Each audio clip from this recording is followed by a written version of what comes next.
a girl discovered a tiny pink worm, so she gently held it in the palm of her hand. The adorable little creature made the girl fall in love with it at first sight. She even gave the worm her favorite bow. With the bow on its head, the pink worm looked even cuter than before.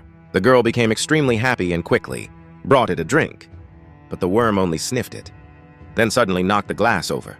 That's because it didn't drink things like that. Its favorite food was human blood. Under the girl's loving care, the worm rapidly grew until it became almost as tall as her.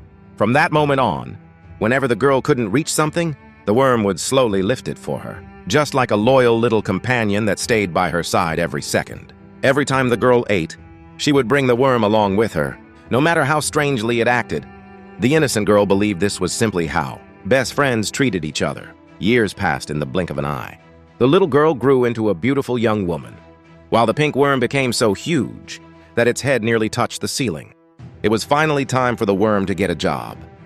But no one could have imagined what would happen that night. While the girl was fast asleep, the pink worm suddenly began greedily drinking her blood. The girl didn't think much of it at first. Like always, she brought delicious food to her beloved friend. But this time, the worm violently kicked the food away. The girl couldn't understand why her friend had suddenly become so aggressive. Then later that night, the worm secretly called a massive group of its own kind. Their glowing eyes looked terrifying.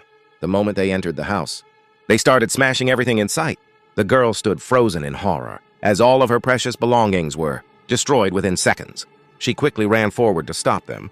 But the instant the worms saw her, they went completely insane. They stretched out their long tongues and slammed the girl onto the ground. Then every single worm surrounded her, their tongues wrapped tightly around her body. As the grip became tighter and tighter, the girl slowly began losing the ability to breathe. At that moment, warm memories of growing up together with the worm started flashing through her mind. She simply couldn't understand how the best friend she had loved since childhood could become so cold-hearted and cruel.